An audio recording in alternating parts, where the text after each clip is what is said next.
إن الحمد لله نحمده ونستعينه ونستغفره ونعوذ بالله من شرور أنفسنا ومن سيئات أعمالنا من يهده الله فلا مضل له ومن يضلل فلا هادي له وأشهد أن لا إله إلا الله وحده لا شريك له وأشهد أن محمدًا عبده ورسوله يا أيها الذين آمنوا اتقوا الله حق تقاته ولا تموتن إلا وأنتم مسلمون يا أيها الناس اتقوا ربكم الذي خلقكم من نفس واحدة وخلق منها زوجها وبث منهما رجالا كثيرا ونساء واتقوا الله الذي تساءلون به والأرحام إن الله كان عليكم رقيبا يا أيها الذين آمنوا اتقوا الله وقولوا قولا سديدا يصلح لكم أعمالكم ويغفر لكم ذنوبكم ومن يطع الله ورسوله فقد فاز فوزا عظيما أما بعد فإن خير الحديث كتاب الله وخير الهدي هدي محمد صلى الله عليه وسلم وشر الأمور محدثاتها وكل محدثة بدعة وكل بدعة ضلالة وكل ضلالة في النار أعوذ بالله السميع العليم من الشيطان الرجيم بسم الله الرحمن الرحيم قاف والقرآن المجيد بل عجبوا أن جاءهم منذر منهم فقال الكافرون هذا شيء عجيب أإذا متنا وكنا ترابا ذلك رجع بعيد قد علمنا ما تنقص الأرض منهم وعندنا كتاب حفيظ بل كذبوا بالحق لما جاءهم فهم في أمر مريج أفلم ينظروا إلى السماء فوقهم كيف بنيناها وزيناها وما لها من فروج والأرض مددناها وألقينا فيها رواسي وأنبتنا فيها من كل زوج بهيج تبصرة وذكرى لكل عبد منيب ونزلنا من السماء ماء مباركا فأنبتنا به جنات وحب الحصيد والنخل باسقات لها طلع نضيد رزقا للعباد وأحيينا به بلدة ميتا كذلك الخروج رب اشرح لي صدري ويسر لي أمري واحلل عقدة من لساني يفقه قولي سبحانك لا علم لنا إلا ما علمتنا إنك أنت العليم الحكيم اللهم رب زدني علما اللهم رب زدني علما محترم روزے دار بھائیوں، پیارے بچوں اور خواتین اسلام، اللہ تعالیٰ کا بڑا شکر و احسان اور اس کا کرم ہے کہ اس کی مہربانی اور فضل سے ہم سبوں کو رمضان المبارک جیسا مقدس مہینہ نصیب ہوا۔ اس پر اللہ تبارک و تعالیٰ کے بے حد و حساب ہم شکر گزار ہیں۔ بعدہ لاکھوں کروڑوں درود و سلام نازل ہوں اللہ کے تمام برگزیدہ انبیاء کرام پر، بالخصوص ہمارے آخری پیغمبر حضرت محمد مصطفیٰ صلی اللہ علیہ وسلم پر۔ اللہم صلی علی محمد وعلی آل محمد کما صلیت علی ابراہیم وعلی آل ابراہیم انک حمید مجید۔ اللہم بارک علی محمد وعلی آل محمد کما بارکت علی ابراہیم وعلی آل ابراہیم انک حمید مجید۔ محترم حاضرین، رمضان المبارک کا مہینہ پانا یہ بڑی خوش نصیبی کی بات ہے۔ اس مہینے کی عظمت اور اس مہینے کے فوائد، اس مہینے کے برکات اور اس مہینے کی سعادتوں کو حاصل کرنے کی ہم سبوں کو کوشش کرنی چاہیے۔ یہ مہینہ نارمل کوئی مہینہ نہیں ہے، نہایت عظیم الشان مہینہ ہے۔ اس مہینے کے اندر اللہ رب العالمین اپنی عنایتوں، نوازشوں اور انعام و اکرام کو اللہ تعالیٰ بڑھا دیتا ہے۔ عبادتوں کے اجر و ثواب کو اللہ تعالیٰ دو چند اور اضافہ کر دیتا ہے۔ گناہوں اور گمراہی کے اسباب کو اللہ تعالیٰ کم یا کمزور کر دیتا ہے۔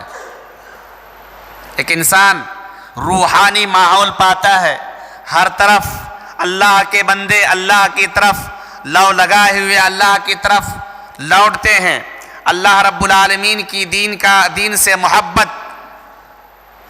دکھلاتے ہیں اور اللہ کی راضی کرنے کے اعمال سر انجام دیتے ہیں۔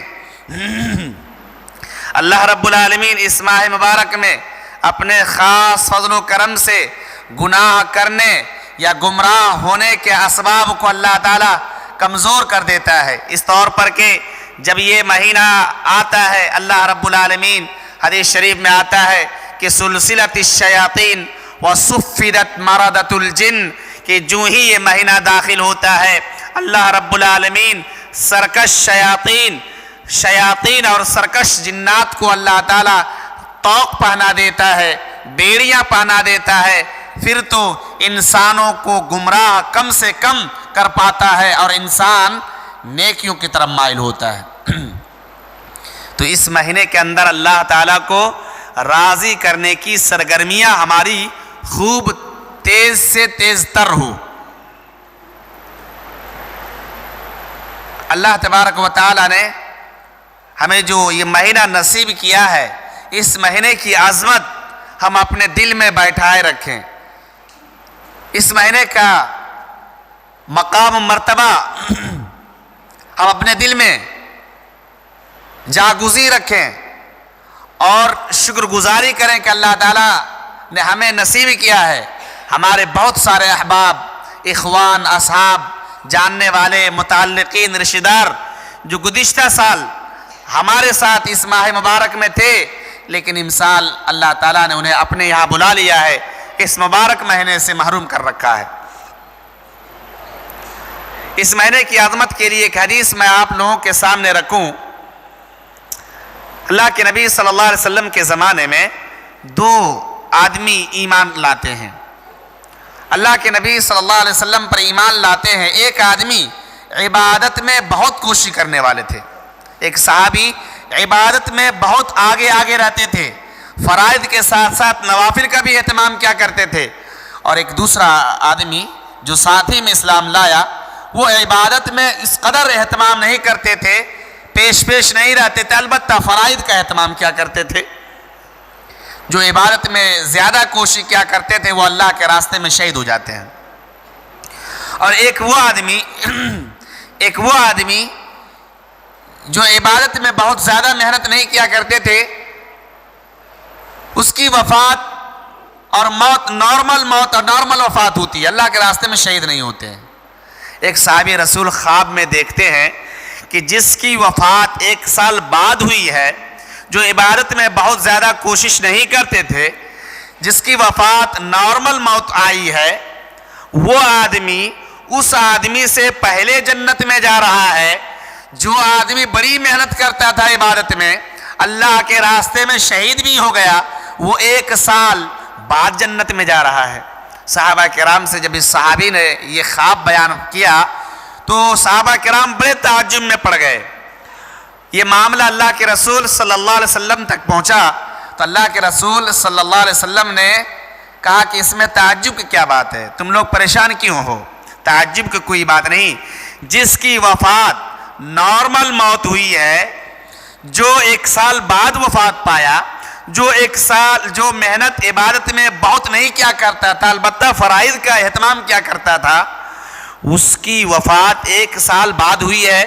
وہ رمضان پایا تھا اور 1 سال کے اندر کثرت سے سجدے کیے تھے، نمازیں پڑھی تھی، اس لیے ان دونوں آدمی کے درمیان مقام مرتبے میں اتنی دوری ہے جتنی دوری آسمان اور زمین کے بیچ ہے۔ دیکھیے مہینہ پانے والا، یہ مہینہ پانے والا، رمضان پانے والا کس قدر خوش نصیب اور خوش بخت ہے کہ ایک آدمی جو عبادت میں بڑی کوشش کیا کرتا تھا، اللہ کے راستے میں شہید بھی ہو گیا، اس سے پہلے جنت میں داخل ہو رہا ہے۔ تو اس لیے اس مہینے کی عظمت کا احساس اپنے دل میں ہو، یہ سمجھیے کہ بڑی نعمت اللہ تعالیٰ کی حاصل ہو گئی ہے، ہمیں ایک عظیم الشان نعمت ہاتھ لگ گئی ہے۔ اس مہینے کو اور ان دنوں کو یوں ہی گزرنے نہ دیا جائے، بڑا اہتمام کرنا چاہیے، نوافل کا، سنن کا، اللہ تعالیٰ کو راضی کرنے کی کوششیں تیز ہونی چاہیے، گناہوں سے بچنا چاہیے، وقت برباد کرنے سے بچنا چاہیے، اپنے وقت کو موبائل میں، اپنے وقت کو ٹی وی میں، اپنے وقت کو گپ شپ میں، گھومنے پھرنے میں ضائع کرنے کے بجائے آدمی اس مہینے کے اوقات کو اللہ کی بات میں گزارے، نوافل کا اہتمام کرے، قرآن مجید کی تلاوت کرے، ذکر و اذکار کرے اور اللہ تعالیٰ سے خوب خوب دعائیں کرے، اللہ کے بندوں اور محتاجوں تک اپنا فیض پہنچائے، سخاوت و فیاضی کرے، اپنا مال خرچ کرے۔ تو اس مہینے کی عظمت اس حدیث پاک سے بخوبی معلوم ہو گئی ہوگی کہ نہایت ہی عظیم الشان مہینہ ہے۔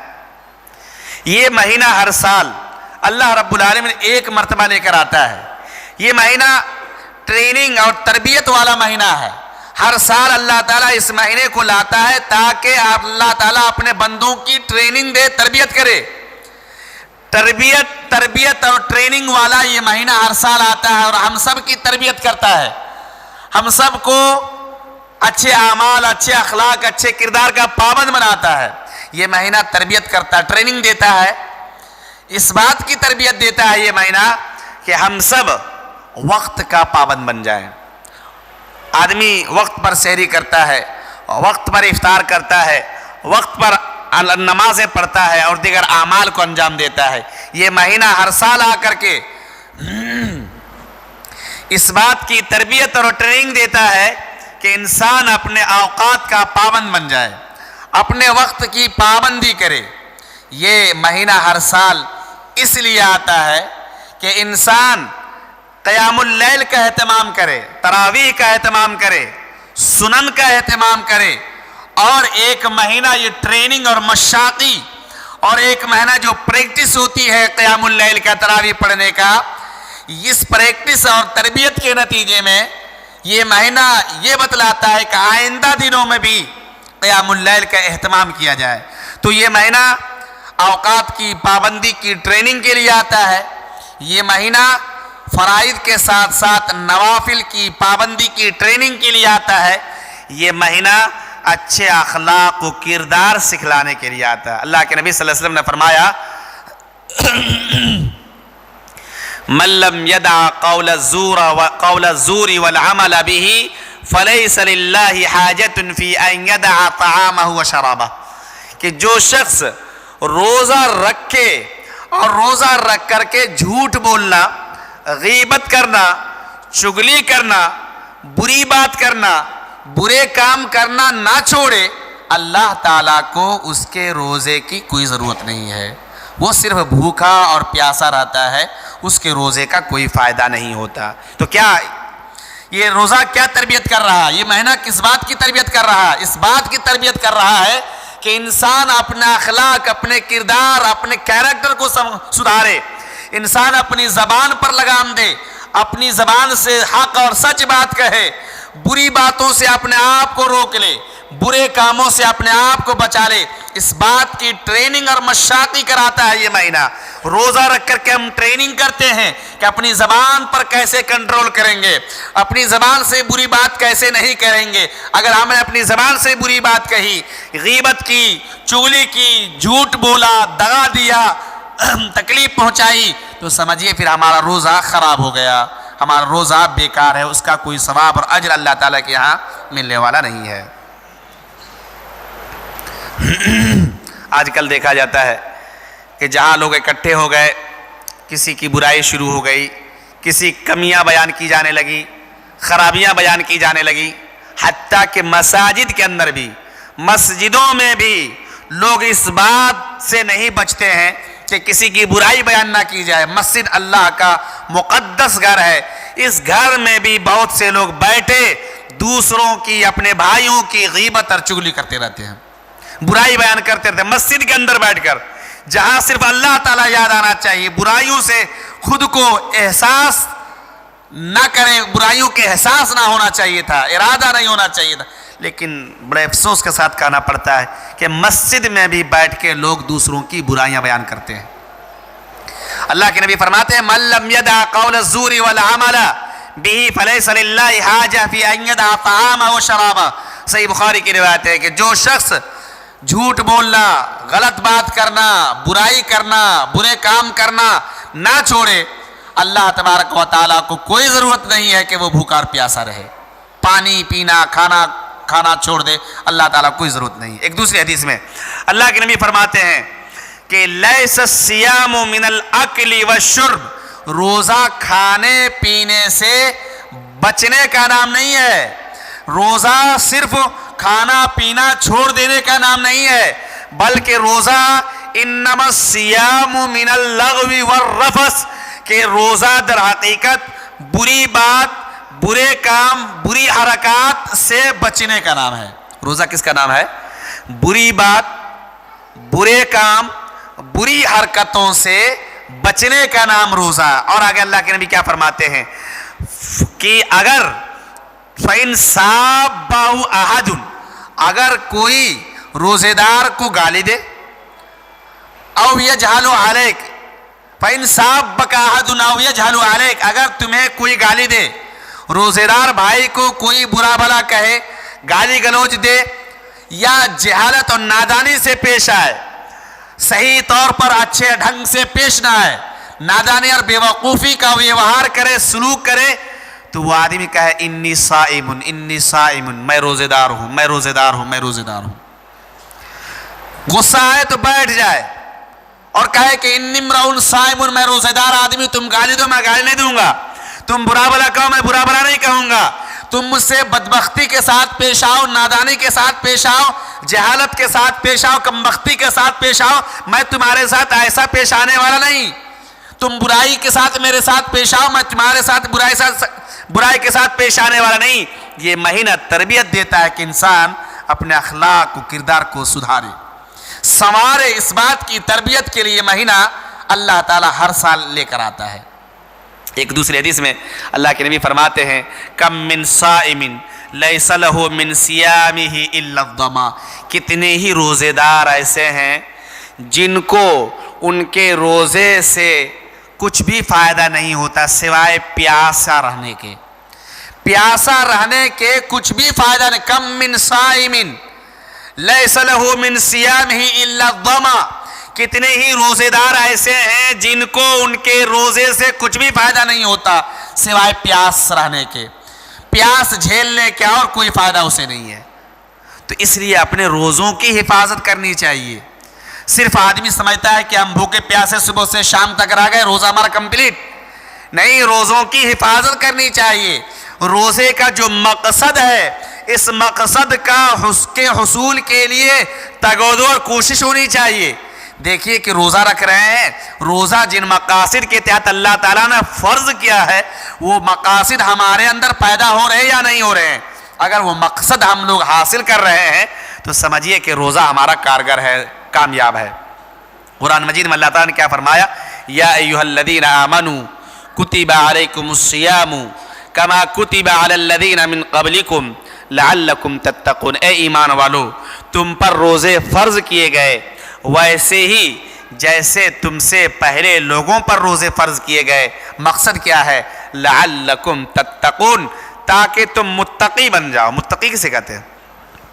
متقی پرہیزگار بن جاؤ، پرہیزگار بن جاؤ، متقی بن جاؤ۔ متقی کسے کہتے ہیں؟ متقی کہتے ہیں ہر چھوٹے بڑے گناہوں سے بچنا اور اللہ اور اس کے رسول کے حکم کو بجا لانا، یہ متقی ہے۔ جو ہر چھوٹے بڑے گناہوں سے اپنے آپ کو روکے رکھے، پرہیز کرے، بچائے اپنے آپ کو اور اللہ اور اس کے رسول کے حکم کو بجا لائے، وہ متقی ہے، وہ پرہیزگار ہے۔ تو روزے کا مقصد کیا؟ لعلکم تتقون، تاکہ تم متقی بن جاؤ، پرہیزگار بن جاؤ، متقی بن جاؤ، پرہیزگار بن جاؤ۔ اس مقصد کے تحت اللہ تعالیٰ نے روزہ فرض کیا اور ہر سال لے کر آتا ہے۔ تو اپنے جگر اور سینے پر ہاتھ رکھ کر سوچئے کہ آیا ہم صبح سے شام تک بھوکے پیاسے رہتے ہیں؟ کیا صرف ہم بھوکے پیاسے رہتے ہیں یا روزے کے مقصد کو بھی ہم حاصل کر رہے ہیں؟ ہمارے اندر جو روزے کا مقصد بیان کیا گیا ہے وہ مقصد پیدا ہو رہا ہے یا نہیں ہو رہا ہے؟ اپنے دل پر ہاتھ رکھ کر اطمینان سے سوچئے، سنجیدگی کے ساتھ سوچئے، مذاق میں نہیں، اطمینان اور سنجیدگی کے ساتھ سوچئے کہ روزے کا مقصد حاصل ہو رہا ہے یا نہیں ہو رہا ہے، یا یوں ہی مہینہ گزرتا چلا جا رہا ہے۔ یہ عظمت والا، رحمتوں والا، برکتوں والا، سعادتوں والا مہینہ یوں ہی گزر رہا ہے۔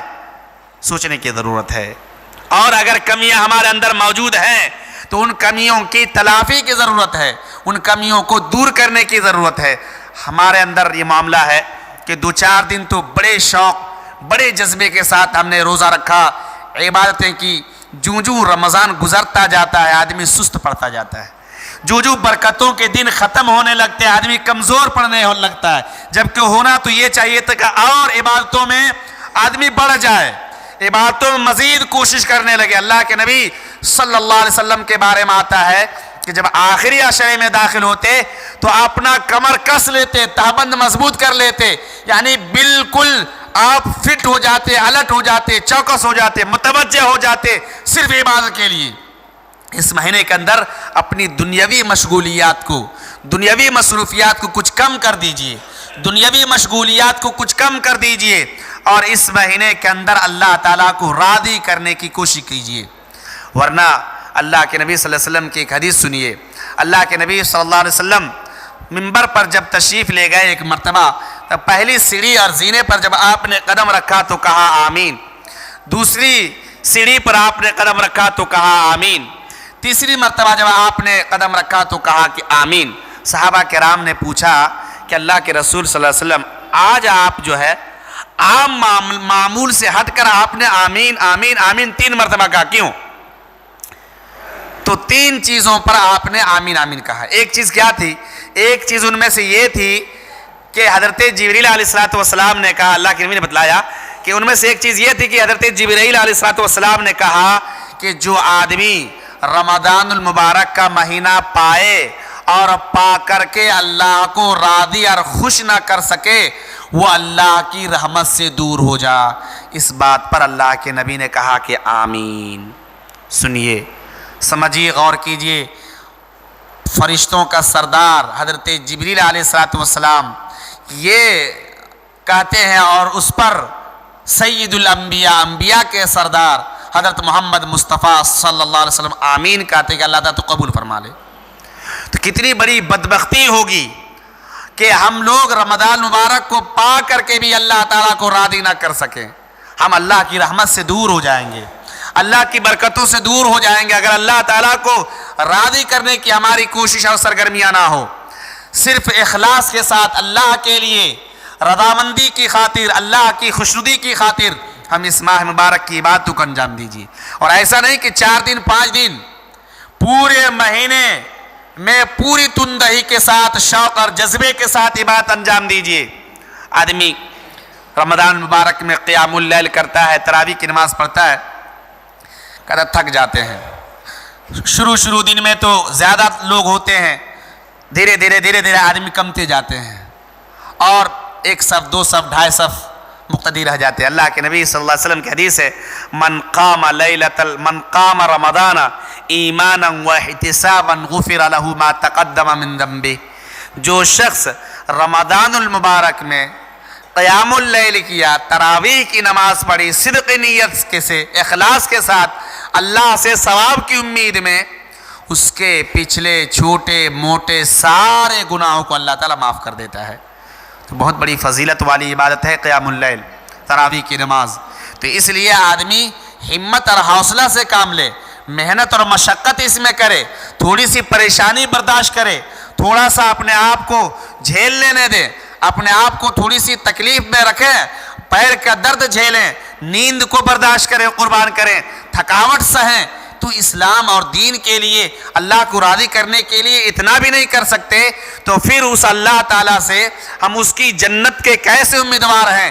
جو جنت متقیوں کے لیے بنائی گئی ہے، اس آگ سے ہم کیسے بچیں گے جو آگ اس دنیاوی آگ کے مقابلے میں 70 گنا زیادہ تپش والی آگ ہے۔ اللہ کے نبی نے فرمایا کہ دنیاوی آگ کو دیکھے ہو، یہ دنیاوی آگ کیا نہیں جلا سکتی ہے، ساری چیزوں کو جلا سکتی ہے، لیکن اس آگ سے اور اس آگ کے ٹمپریچر سے اور گرمی سے 70 گنا کہیں زیادہ جہنم کی آگ کی تپش اور ٹمپریچر ہوگی۔ تو اس آگ سے بچنے کے لیے اگر ہم تھوڑی سی محنت نہیں کر سکتے، تھوڑی سی مشقت نہیں اٹھا سکتے، تھوڑی سی نیند قربان نہیں کر سکتے، پاؤں کے درد کو نہیں جھیل سکتے، تھوڑی سی تھکاوٹ نہیں سہ سکتے، تو پھر سمجھیے کہ ہماری ناکامی ہے اور ہماری بدبختی کی دلیل اور علامت اور پہچان ہے۔ اس اللہ تعالیٰ کو راضی کرنے کے لیے جو اس پوری کائنات کا مالک خالق رازق ہے، صحابہ کرام نے کیسی کیسی محنتیں کی ہیں، کوششیں کی ہیں، دین کے لیے کیا کیا قربانیاں دی ہیں، عبادتیں اللہ تعالیٰ کے لیے کیسی کیسی انجام دی ہیں۔ اللہ کے نبی صلی اللہ علیہ وسلم کے بارے میں آتا ہے کہ اللہ کے نبی صلی اللہ علیہ وسلم اتنی عبادت کیا کرتے تھے، اتنی عبادت کیا کرتے تھے کہ پاؤں میں ورم آ جاتا، سوجن پیدا ہو جاتا۔ اللہ کے نبی صلی اللہ علیہ وسلم سے کہا گیا کہ اے نبی پاک صلی اللہ علیہ وسلم، آپ اتنی عبادت کیوں کرتے ہیں؟ آپ کے اگلے اور پچھلے سارے گناہوں کو اللہ تعالیٰ نے معاف کر دیا ہے۔ تو آپ نے فرمایا افلا اکون عبدا شکورا، کہ میں رب کی شکر گزاری نہ کروں؟ تو شکر گزاری میں اللہ کے نبی صلی اللہ علیہ وسلم اتنی عبادت کیا کرتے تھے کہ آپ کا پیر سوج جاتا، ورم آ جاتا۔ لیکن ہماری عبادت کا کیا حال ہے؟ آدھا گھنٹہ، پون گھنٹہ، 1 گھنٹہ کھڑے رہے کہ ہم پریشان، ہمیں مشقت اور تکلیف تھوڑی سی اٹھانے کی توفیق نہیں ہوئی۔ اس لیے میرے دینی بھائیوں، میں سب سے پہلے اپنے آپ کو ان باتوں کی وصیت اور نصیحت کرتا ہوں، اس کے بعد پیروں کے نوجوانوں کو، بزرگوں کو، یہاں کے خواتین کو، یہاں کے بچوں کو ان باتوں کی نصیحت کرتا ہوں، اور اللہ تعالیٰ سے تمام لوگوں کے لیے توفیق مانگتا ہوں کہ اللہ تعالیٰ توفیق سے نواز۔ میرے دینی بھائیوں، یہ رمضان مبارک کا مہینہ ہے، یہ رمضان کے اندر، اس رمضان کے اندر جہاں بہت سارے اعمال اور عبادتیں ہم انجام دیتے ہیں، ان عبادتوں میں اور ان عملوں میں ایک اہم عبادت اور ایک اہم عمل قرآن مجید کی تلاوت ہے۔ میرے دینی بھائیوں غور کیجئے گا، جو بھی اعمال ہم اس ماہ مبارک میں انجام دیتے ہیں، نمازیں پڑھتے ہیں، روزے رکھتے ہیں، قیام اللیل کرتے ہیں، دعائیں کرتے ہیں، ذکر و اذکار کرتے ہیں، اللہ کے راستے میں خرچ کرتے ہیں، وہاں اس ماہ مبارک کے اندر خاص طور پر قرآن مجید کی تلاوت کیجئے، انفرادی طور پر اکیلے بھی پڑھیے، قرآن مجید کا دور کیجئے، ایک قرآن مجید کم سے کم مکمل کیجئے۔ اللہ کے نبی صلی اللہ علیہ وسلم ہر سال جبرائیل علیہ السلام کے ساتھ بیٹھ کر کے ایک قرآن کا دور سنایا کرتے تھے، مکمل کیا کرتے تھے۔ جس سال آپ کی وفات ہونی تھی اس سال آپ نے 2 مرتبہ قرآن مجید کا دور حضرت جبرائیل علیہ السلام کے ساتھ کیا تھا۔ اس لیے قرآن پڑھیے، قرآن زیادہ زیادہ پڑھیے۔ یہ رمضان ماہ قرآن ہے، یہ قرآن کا مہینہ ہے رمضان۔ اسی ماہ مبارک میں اور اس ماہ مبارک کی قدر والی رات میں اللہ تعالیٰ نے قرآن مجید نازل فرمایا۔ لوح محفوظ سے اللہ تعالیٰ نے یک بارگی قرآن مجید نازل فرما آسمان دنیا پر، جو آسمان ہمارے سر کے اوپر ہے، اس آسمان پر نازل فرمایا بیت العزہ میں۔ وہاں سے اللہ رب العالمین نے جبریل علیہ السلام کے واسطے 23 سالہ دور نبوت میں جستا جستا تھوڑا تھوڑا حسب حال حسب واقع نازل ہوتا رہا۔ تو اس قرآن مجید کا اس رمضان سے، رمضان مبارک سے بڑا گہرا رشتہ ہے، بڑا گہرا تعلق ہے۔ اس لیے قرآن کو فراموش مت کیجئے، قرآن کو اگنور مت کیجئے، قرآن سے محبت کیجئے، قرآن کو پڑھیے، قرآن کو سمجھیے، قرآن کے معنی مطالب پر غور کیجئے، قرآن کی تفسیر پڑھیے، قرآن کی تفسیر سنیے، قرآن کے پیغامات کو سنیے، اللہ کے پیغامات اور میسیجز کو سمجھیے کہ اللہ تعالیٰ کہنا کیا چاہ رہا ہے، اللہ تعالیٰ کا مطالبہ کیا ہے، اللہ تعالیٰ کن چیزوں کا حکم دے رہا ہے، کن چیزوں سے منع کر رہا ہے، اللہ تعالیٰ کیا کیا فضیلتیں بتا رہا ہے، اللہ تعالیٰ کیا کیا وعیدیں بتلا رہا ہے۔ ان باتوں کو، ان چیزوں کو سمجھنے کی ضرورت ہے۔ اللہ کا پیغام ہے یہ قرآن، عام انسانوں کا پیغام نہیں ہے۔ دوست احباب کا میسج آتا ہے، کمپنی کا میسج آیا، بیٹے کا میسج اور پیغام آیا، دوڑے دوڑے جاتے ہیں، سمجھنے کی کوشش کرتے ہیں۔ یہ ایک انسان کا میسج کے سلسلے میں ہمارا حال ہے۔ اگر عربی میں میسج ہو تو عربی پڑھنے والے کے پاس جاتے ہیں، انگریزی میں میسج دوست کا ہو تو انگریزی جاننے والے سے کہتے ہیں کیا میرا دوست کہہ رہا ہے، بچے نے کیا کہا اس میسج کے ذریعہ، کمپنی نے کیا آفر دیا ہے، سمجھنے کی کوشش کرتے ہیں۔ لیکن اللہ تعالیٰ کا پیغام ساتوں آسمان سے ہم انسانوں کی ہدایت کے لیے آیا ہے، اس پیغام کو سمجھنے کے لیے، اس پیغام کو سیکھنے کے لیے، ان میسیجز کو سمجھنے کے لیے ہم کتنی کوششیں کرتے ہیں، سوچنے کی ضرورت ہے۔ اس لیے یہ رمضان ماہ قرآن ہے، رمضان ماہ قرآن ہے۔ قرآن زیادہ سے زیادہ پڑھیے، ایک پارہ کم سے کم پڑھیے، 30 دن میں 30 پارے مکمل ہو جائیں گے۔ ایسے ایک آسان فارمولہ بتا دے قرآن مکمل کرنے کا، تو کچھ روزے تو گزر چکے ہیں، 30 روزے اگر ہوتے ہیں، 5 وقت کی نمازیں ہوتی ہے، مغرب کا وقت چھوڑیے، آپا دھاپی کا عالم ہوتا ہے، افطاری کا وقت ہوتا ہے، 4 وقت کی نمازوں میں آپ 10 منٹ پہلے اور 10 منٹ بعد دیجئے، یا 5-7 منٹ پہلے اور 5-7 منٹ بعد، 15 منٹ آپ ٹائم دیجئے، وقت دیجئے۔ 15 منٹ میں ایک پاؤ آپ پڑھ لیجئے گا، 5 صفحہ پڑھ لیجئے گا 15 منٹ میں۔ جو تیز پڑھتا ہے وہ 10 منٹ میں پڑھ لے گا، جو بہت دھیرے پڑھتا ہے وہ 20 منٹ میں 5 صفحہ پڑھ لے گا۔ 5 صفحہ پڑھے گا، 4 وقت کی نمازوں میں اگر ایسا کیا تو 20 صفحہ پڑھ لے گا۔ 20 صفحہ پڑھا تو ایک پارہ مکمل ہو گیا، 30 روزے 30 پارے مکمل ہو گئے۔ 29 روزے اگر ہوئے تو قدر کی رات میں ایک پارہ آپ زیادہ پڑھ لیجئے، اس طریقے سے ایک قرآن مکمل ہو جائے گا۔ تو قرآن خود پڑھیے، قرآن ضرور پڑھیے، اللہ تعالیٰ کی کتاب قرآن مجید کو ہاتھ میں لے کر پڑھیے، اس شعور اور احساس کے ساتھ پڑھیے۔ یہی وہ آخری کتاب ہے، یا آخری گرنتھ اور مقدس کتاب ہے جسے اللہ تعالیٰ نے 7 آسمان سے نازل کیا۔ جبریل علیہ السلام لے کر آتے تھے، آخری پیغمبر کو سناتے تھے، آخری پیغمبر یاد کرتے، صحابہ کرام کو بتاتے، صحابہ کرام نوٹ کرتے۔ اس قرآن کو اپنے ہاتھ میں لیجئے، اس شعور اور احساس کے ساتھ پڑھیے کہ رب کا کلام ہے، عام انسان کا کلام نہیں ہے۔ اس کتاب کی عظمت کو سمجھیے، پھر اپنے دل کے اندر اتاریے۔ جب یہ عظمت اور اس احساس کے ساتھ پڑھیں گے، اس احساس اور شعور کے ساتھ پڑھیں گے، پھر دل کی دنیا بدلے گی، پھر جو ہمارے معاملات بدلیں گے۔ صحابہ کرام جو سب سے بدو قوم تھی، کون سی خرابی ایسی نہیں تھی جو عرب میں نہیں پائی جاتی تھی، لیکن جب یہ کتاب آئی، جب یہ قرآن آیا تو اس قرآن کی برکت، اس کتاب کے فائز نے تمام صحابہ کرام نے سمجھا، پھر ان کی دنیا بدل گئی، اس جماعت سب سے مقدس جماعت بن گئی۔ صحابہ کرام انبیاء کرام کے بعد اس دھرتی پر سب سے عظیم ترین جماعت ہے۔ صحابہ کرام کا کوئی مقابلہ بڑے سے بڑے ولی پیر بزرگ نہیں کر سکتے۔ کیوں؟ اس لیے انہوں نے قرآن مجید کو سمجھا، قرآن مجید کو اس احساس اور شعور کے ساتھ پڑھا، سمجھا، اپنے دل میں اتارا، پھر ان کی دن کی دنیا بدل گئی، ان کی زندگی میں انقلاب آ گیا۔ اس لیے میرے دینی بھائیوں، قرآن مجید پڑھیے، قرآن مجید سے تعلق لگائیے۔ بہت سارے احباب کو دیکھتے ہیں کہ موبائل نکالے اور قرآن مجید اس میں عکس موجود ہو، قرآن مجید پڑھنے لگتے ہیں۔ مناسب نہیں ہے، پڑھ سکتا ہے، جائز ہے، بہتر نہیں، افضل نہیں۔ افضل یہ ہے کہ قرآن مجید کے نسخے سے پڑھیے۔ اللہ کے رسول کا حدیث سنیے، آپ صلی اللہ علیہ وسلم فرمایا، جو شخص قرآن پڑھنا چاہے اسے چاہیے کہ مصحف میں پڑھے۔ مصحف قرآن مجید کا نسخہ، جو شخص قرآن پڑھنا چاہے اسے چاہیے کہ مصحف میں پڑھے، اس نسخے سے پڑھے۔ اس لیے بہتر یہ ہے کہ نسخے سے پڑھا جائے۔ قرآن مجید یہاں رکھا ہوا المیرہ میں، تو المیرہ سے نکال کر کے قرآن مجید پڑھیے، تلاوت کیجئے. موبائل سے نکال کر کے پڑھنا جائز تو ہے لیکن بہتر اور افضل نہیں ہے. افضل کو اپنائیے، بہتر کو اپنائیے. اللہ تعالیٰ ہم سب کو توفیق سے نوازے. اللہ تعالیٰ سے دعا کرتے ہیں اللہ تعالیٰ یہ جو ماہ مبارک مہینہ رمضان مبارک گزر رہا ہے، اللہ تعالیٰ اس مہینے کی برکتوں کو، سعادتوں کو، فیوز کو حاصل کرنے کی توفیق عطا فرما.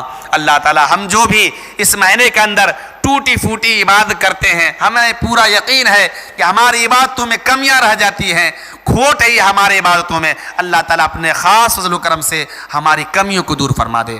اللہ تعالیٰ ہمارے ٹوٹے پھوٹے عملوں کو تو شرف قبولیت سے نواز. مولا کریم ہم میں سے جو بیمار ہیں ان کی بیماری دور فرما. ہم میں سے جو پریشان حال ہے ان کی پریشان حالی دور فرما. ہم میں سے مولا کریم جو ضعیف ہیں، ناتواں ہیں، انہیں صحت و عافیت والی زندگی دے. ہم سب کو اسلام پر باقی رکھ. جب ہمارا خاتمہ ہو کلمہ حق لا الہ الا اللہ محمد الرسول اللہ پر خاتمہ فرما. مولا کریم رمضان مبارک کا مقدس مہینہ جا رہا ہے. اے مولا کریم اس دنیا میں، اس جہاں میں جو بھی مسلمان پریشان حال ہے، جہاں بھی تیرے بندے اللہ تعالیٰ پریشان حال ہے، ان کی پریشان حالی دور فرما. اللہ تعالیٰ اللہ تو اپنے دشمنوں کو تو ہدایت دے، اسلام کے دشمنوں کو تو ہدایت دے. اسلام کے تعلق سے لوگوں کے دلوں میں جو غلط فہمیاں ہیں ان غلط فہمیوں کو دور کرنے کے توفیق عطا فرما. مولا کریم اسلام کو سربلندی عطا فرما، مسلمانوں کو سربلندی عطا فرما. مسلم ماں بہنوں کی عزت و ناموس کی حفاظت فرما، مسلمانوں کی جان و مال کی حفاظت فرما. ہمارے اس ملک کو ترقی والا ملک بنا. ہماری اس ریاست بہار کو امن و شانتی والی ریاست بنا، ترقی والی ریاست بنا. مولا کریم ہم سب کو دین کا پکا سچا خادم اور داعی بنا. مولا کریم ہم سب کو زیادہ زیادہ کہنے سے زیادہ عمل کرنے کی توفیق عطا فرما. مولا کریم ہماری یہ ٹوٹی پھوٹی دعا قبول فرما. توحید کا واسطہ ہے، میری پیشانی تیرے در کے علاوہ کہیں اور نہیں جھکی ہے. اس توحید کے واسطے ہماری ٹوٹی پھوٹی دعاؤں کو قبول فرما. ہماری خواتین کو، ماں بہنوں کو، بچیوں کو یہ توفیق دے تیرے دین پر قائم رہ کر کے تیری راضی کرنے والے اعمال سر انجام دیں، تیرے اس ماہ مبارک میں تجھے خوش کر سکیں. اللہ تعالی ہمارے نوجوانوں کو تو سیدھے راستے پر قائم و دائم رکھ. اللہ تعالی ہمارے نوجوانوں کی صحیح تعلیم و تربیت دینے کی ہمیں توفیق عطا فرما. اللہ رب العالمین ہماری دعاؤں کو قبول فرما. آمین. وآخر دعوانا الحمدللہ رب العالمین. بارک اللہ لنا ولکم فی القرآن العظیم ونفعنا وإياكم بالآيات والذكر الحكيم إنه تعالى جواد كريم ملك بر رؤوف رحيم.